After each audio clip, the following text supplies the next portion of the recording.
Good afternoon, everybody. I'm Contact 5 investigator Michael Butchner. Joining us this morning is retired FBI agent John MacVeigh. Thank you very much for being here. Thanks for having me. We are joined here this morning to discuss the murder mystery that's unfolding in Palm Beach Gardens involving 14-year-old Ryan Rogers. A lot of questions unanswered. Obviously, a community wanting to know what happened here. And we decided to bring Mr. MacVeigh in this morning to talk about this, to try to get some insights. We know that Ryan Rogers left his home November 15th after 6 o'clock in the evening on a bike ride. We know the next day, on November 16th, that his body was found. Several days later, on the 20th, police ruled this a homicide. Not much information has come out since news of this tragedy emerged. Wanted to ask you, John, if we can start in this direction. Tell us a little bit about your background, your training, and your expertise so that people can kind of understand where you're coming from when we have this conversation. Okay. So I started as a police officer in Jupiter for 7 years, and then I left Jupiter Police Department and went to the FBI in 1995. Predominantly did violent crime work for 23 years. So bank robberies, extortions, kidnappings, murders, things like that. So it was a busy career. So, what do you think happened to Ryan? What do we know? What happened here? So, we don't know a lot. And of course, that's probably common due to the fact that police don't want to really give up too much information, because if they do eventually get a suspect, they're going to keep that information private. So it's not somebody who maybe comes out of the woodwork and claims that they did it. So, we left for a bike ride. I think the most important thing was, what type of bike ride was this? Was this something normal? He did every night he went for a bike ride. Did he tell his parents he was going somewhere? Was there communication on his phone or meeting a friend? Or did he even get to wherever he was planning on going? And then at that point, something happened, either coming to or going from wherever he was coming from. And that's the mystery that we have right now. What about the location of where his body was found there on Central Boulevard, not far from I-95 there? What does that say to you? Does that location have any significance? Well, I think the thing about that area is that even though it's a populated area, it's probably not that big of a populated road. There's some communities back there. There's an exclusive community. There's a nursing home, assisted living, and there's other places, some apartments and things. So, it's, even though it's a 4-lane road on both sides, probably that time of the night, it's probably people going home from work. There's just cutting through, or they're trying to pass through that area. And again, it's not lit. It's very dark on that stretch over top of the overpass. There could be people walking their dogs, driving golf carts, or even jogging along that road. And does it say anything that it's not a major thoroughfare? This isn't a military trail or even a PGA Boulevard. As you said, this is a road that people use to get in between maybe PGA Boulevard and Donald Ross, or want to continue a little further north. Yeah, and so when you look at this type of road, and people are coming home from work and stuff, and that's probably why the police are asking for the assistance of people that's seen something. Because look, if this happened on Military Trail, you have 20,000 cars in an hour going up and down that road. On this road, it's probably a limited number of people. And even the road on the sides by the sidewalk are so dark that even if you're driving on that road and your headlights are on, most likely not your high beams, you may not see what's going on in that area, especially if it's down off of the roadway. Any idea about the location where he was found? Any reason to believe that maybe he was dumped there, his body placed there, or perhaps could he have been murdered at that spot? Well, that's clearly something that the crime scene investigators would try to make that determination. There is factors. Was there a scuffle? Was there dirt ripped up? Is there bushes and twigs broken? Is there things on the ground that show that there was an altercation? Or was it all of a sudden, the body's placed there and it's pristine getting to it? And I think they're going to have to look at that to see. When you start thinking about who could have done this, who could have killed this team, based on the limited amount of information that police have released, are you able to build any kind of profile on maybe who is responsible for this murder? Well, I think at this point, with not having that much knowledge, building a profile is difficult, but it's in an area that probably isn't populated with strangers. The easiest thing to do is to always, when you have somebody, you're going to start inward and move out with family members. So they're going to eliminate family members. They go then to friends and relatives that live outside the community. And then at that point, you go back to the unknowns. And the unknowns, of course, are the hardest thing to solve because you have to marry up that connection with the two people. And if there was nobody else around, or if there's no evidence that links these two people together, that's really hard for law enforcement to put them two together and then try to make a case on somebody.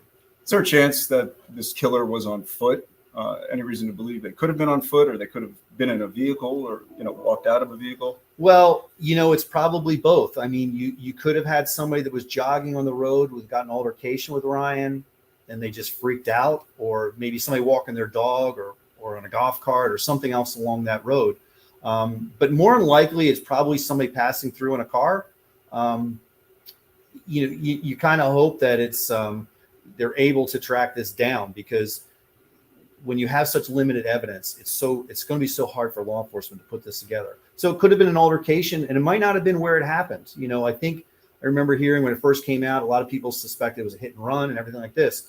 But where he was in the guardrail, it's highly unlikely that anybody would have encountered him at that location. It seems like there might have been more of an encounter if it was in a car, either north or south of that area, outside of the guardrail, where maybe he was crossing the street or something.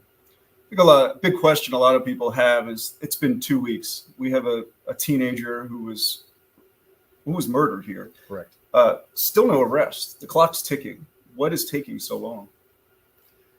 Evidence.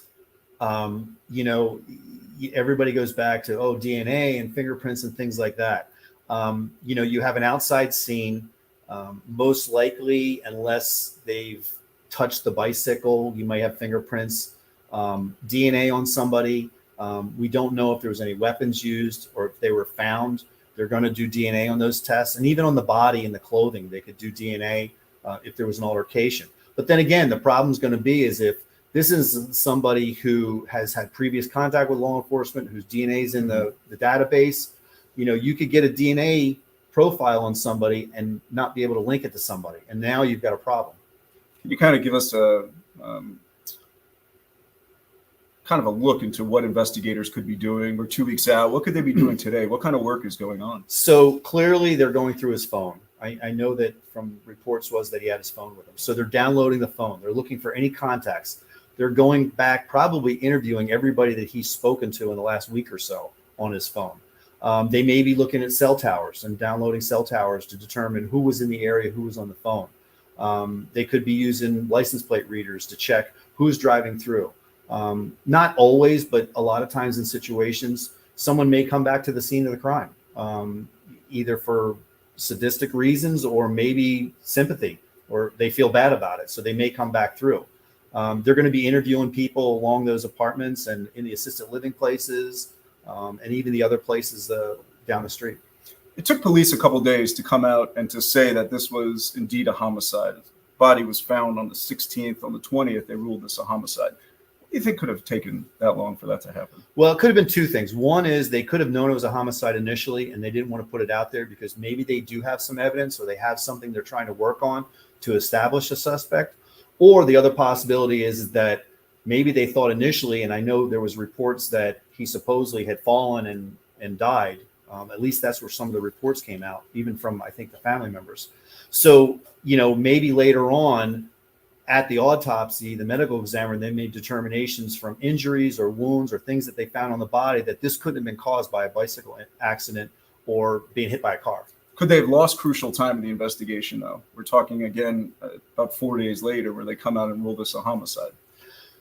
You hope that if the initial thought was that it was a bicycle accident, that they still would have done extensive crime scene on the area.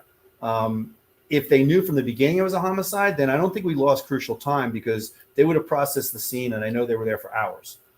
They're still going to do their due diligence. They're still going to process the bicycle. I know they were back out there the next day, I guess, searching the area to see if there was anything in the woods or things like that. But, a lot of times you think that, well, why isn't anything happened? Why is nobody being arrested? There's a lot of times that detectives are going through the scenario of putting things together, trying to categorize all the evidence, getting stuff to the lab. And, the labs aren't rocket fast, so a lot of times, stuff is processed as they come in. Gardens Police told us that they are working with federal partners on this case. Any idea who they could be working with and what kind of information or what kind of assistance could they be providing right now? Well, they could be working with the FBI. This, to me, at least on the surface from looking at it, isn't a federal crime, but the FBI does have their rules where their policy is that they'll help local law enforcement with technical support, assistance, surveillance, things like that, if they believe that it's necessary. There's a killer out there. Do you think families and parents and children need to be on guard? I'm hoping that it's not something where he was targeted. Then yes, I think you've got a concern. If it was more of an incident where it just happened and somebody lost their mind and went crazy, I think people really, especially in the community, if it is somebody from that neighborhood or in that area, you might want to look to see, has the person all of a sudden become deeply depressed? Is it somebody that's obsessed with the crime, where they're constantly looking up articles, or they're going back to the scene of the crime, or they're worried? Because, a lot of times you'll see cases where people go missing and they'll have this giant, search party come out, and lo and behold, you find out later that the one person that committed the crime is part of the search party. So, things like that, you look into it with your, family and friends, or if you see something like that, then report it. It's always better to report it and be wrong than it is not to report it and then find out later that, oh my God, I could have done something. Police, of course, are asking for anyone who may have been in that area during a certain window of time to come forward. Yes. They're asking for the assistance. Maybe you could help the viewers who maybe could have been in that area. Is there anything in particular they could do? Obviously, without, they're trying to think back to if they saw anything, but any tips or techniques you could recommend for anyone who could have witnessed something maybe, or what should people be thinking about? Well, everybody's by routine. You leave work kind of at the same time. You take the same route home all the time. I'm hoping that law enforcement possibly would have been contacting people during that time frame that we're driving along the road.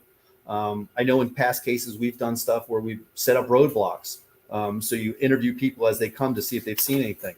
And like I said, if you're driving on that road with the sidewalk being so dark, you might not have seen anything.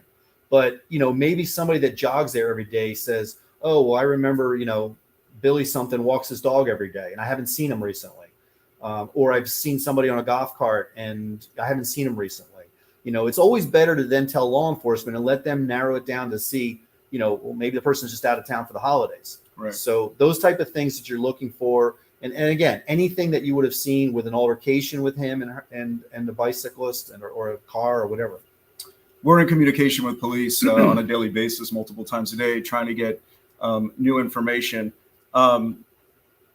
It's more than 2 weeks. People are getting frustrated, and I think they're scared. Yes. And what would be your advice? Well, look, it's a clear sign that this can happen anywhere, and we've seen it thousands and thousands of times. It can happen anywhere. You have to do your due diligence. You have to be safe. If this is something where, you go back to the road rage incidents where, you have a minor altercation or a dispute on the road and someone does something and they freak out. I mean, you have to control yourself, and you just can't blow up and get crazy over something that could be something minor. I mean, if this was an altercation, clearly, maybe Ryan wasn't hurt or hit or anything at that point, but then later on, the person came back and did something. So why blow up at somebody over an altercation as a traffic light, or maybe he drove across the street in front of the car or something like that? Very sad story, a young life. You could see him on the screen there, cut short at that roadway there on Central Boulevard. Is there anything else you'd care to share with us that we didn't discuss with you about this? Well, I think that just, people should feel secure in their homes and out. I mean, you have a great police department there, and it's a very safe town. And I think that, their expertise and the help of law enforcement, they'll probably eventually get this solved. And like I said, it may not be today, it may not be next month, maybe next year, but something's going to come up, and hopefully they solve this. So we know police have put out an $8,000 reward for information into the murder of 14-year-old Ryan Rogers. Thank you very much, John MacVeigh, for joining us. Appreciate it. And for discussing this. Of course, police asking, pleading for any information, as we just discussed. If you think you saw anything in that area, or you know anything, or you have any information, you're being urged to contact Palm Beach Gardens Police, or just to call 911. I'm Contact 5 Investigator Michael Butchner. Thank you very much for joining us.